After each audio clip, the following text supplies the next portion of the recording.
Bună ziua și bine v-am găsit la un nou episod de Farming Simulator 2016. Numele meu este Ionuț și haideți să ne jucăm. După cum știți din episodul anterior, v-am spus utilajele și, adică nu știu cum să le spun astea, utilaje cum sunt ele. Și ce am cumpărat, v-am spus marca lor, v-am spus aproape tot despre ele. Și acum nu știu ce o să fac.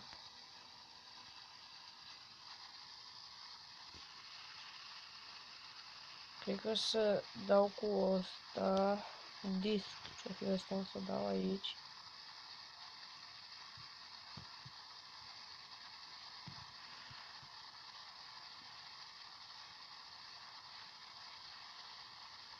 Pentru că voi sămâna.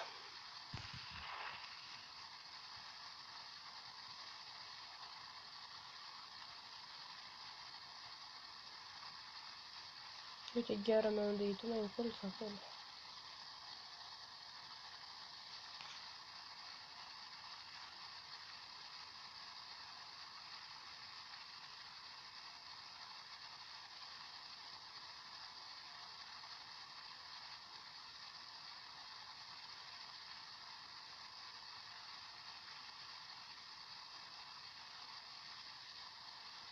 Și eu cred că ăsta de aici este grâu.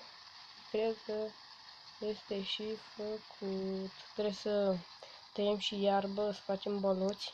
În curând o să facem, dar până atunci o să trăierăm.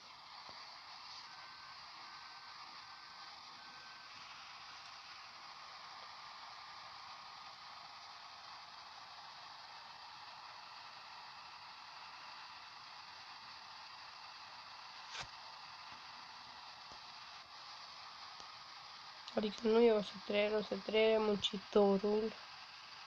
Băi, nu chiar pe aici. Și nu uita și cum trăiere muncitorul ăsta. Bă, te concediezi.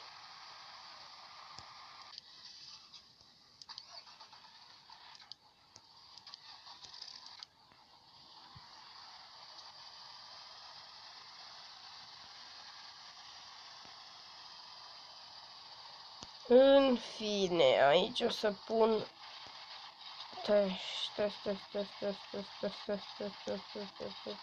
o să pun porumb, cred că.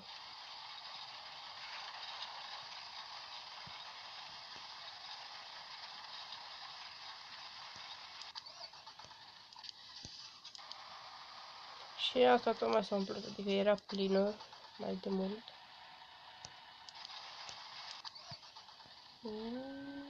Trebuie să dăm asta jos, asta nu știu, este tot pentru porumb. Doar să luăm de verde, adică să întoarcem porumbul cum ar veni cu ea.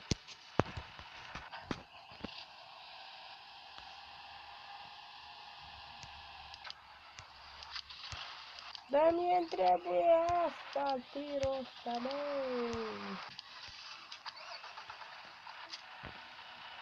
Dacă vedeți undeva unde mi este remorca de la el, gata, asta am găsit-o eu. Deci să ne băgăm pe aici. Cred că data trecută am și dus soia la bază, cred, nu mai știu sigur.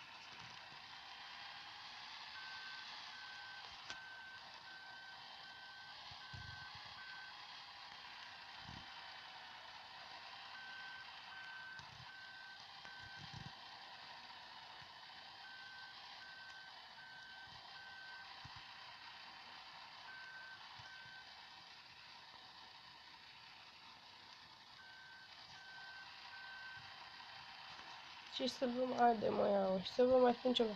Eu sunt contra, adică sunt împotriva videoclipurilor care sunt cu jocuri și sunt editate. Deci nu îmi place să editez videoclipuri care sunt cu jocuri.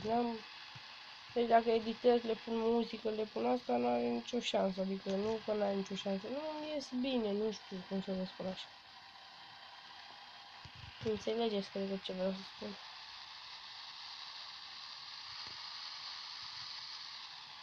Păi, nu chiar acolo. Ăsta merge foarte mare viteză, deci trebuie să fiu foarte atent cu el. Spuneam să-mi cumpăr și o remorcă. Bă, nu acolo. Spuneam să-mi cumpăr o remorcă ca să nu stau mereu cu acest tir. Ca să merg mereu după combină. Este foarte mare, adică foarte mare și este foarte uriaș. Și așa cred că o să-mi cumpăr o remorcă mai mică și o să o leg după, nu o să o leg după tractor și o să o leg după acea mașină aia, mașina aia. Nu știu, în viața reală seamănă, spuneți că este un papuc.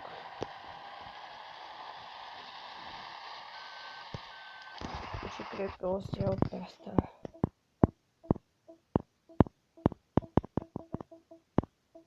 Uitați, după această mașină o să leg remorca aceasta.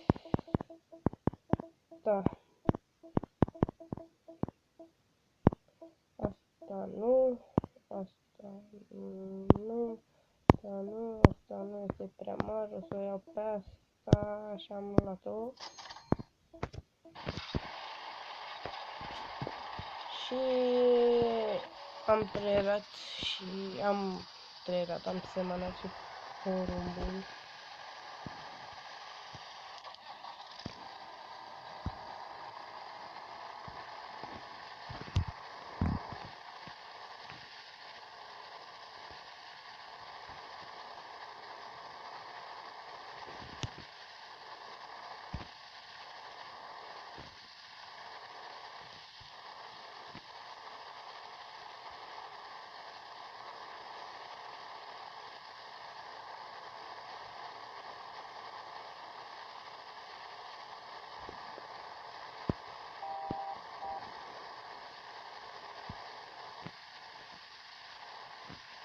Aproape am terminat și după o să pun muncitorul să trere și o să mă duc să iau acea remorcă cu mașina, deci o iau cu mașina.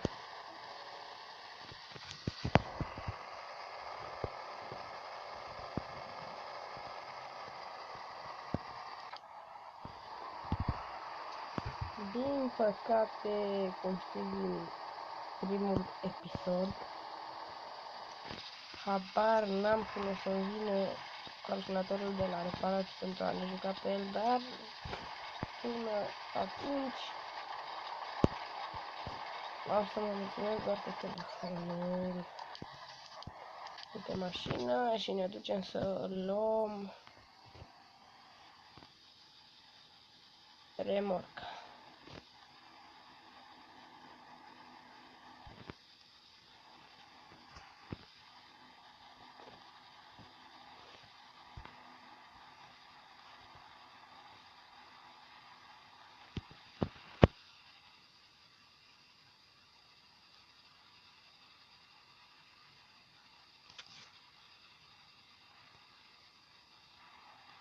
Nu știu pe unde. Avem aici o intrare.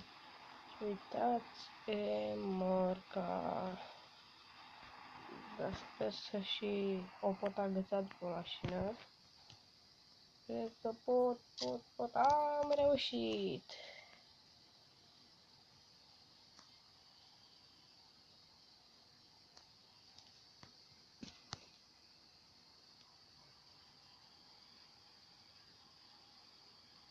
Să vă spun ceva, știți de ce am ales să o leg după mașină? Pentru că după mașină pot merge mai tare cu ea față după tractor. Adică după tractor utilajele, și bine, pot spune și după mașină toate utilajele, aproape toate, dar nu pot, adică semănătoare o pun după mașină, dar nu pot să trăier cu ea.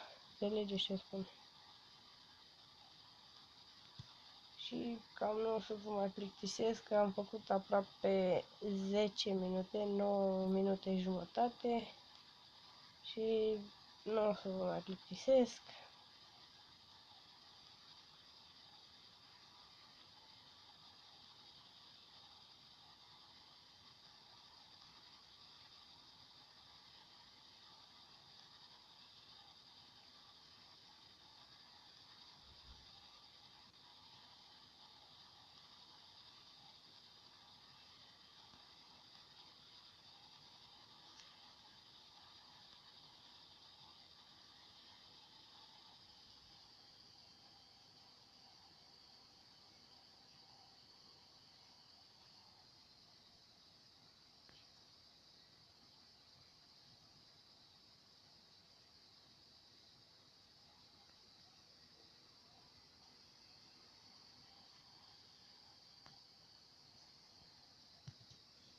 Deci uitați ce combinam, am șenile pe față.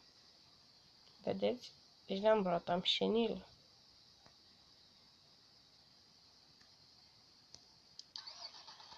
Ok, ăsta a fost și episodul de azi. Dacă vreți să dați un like, să vă abonați la canal și să dați un share pe Facebook să vadă și prietenii voștri.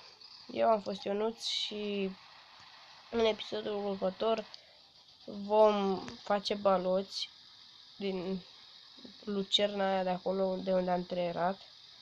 Probabil că voi duce ceva la bază, voi tăia această iarbă și voi face și din ea baloți și vom trăiera acel porumb. Astea 3 locuri, adică 2 locuri de porumb. Numele meu a fost Ionuț și ne vom revedea la episodul următor. Următorul episod va fi cu Minecraft.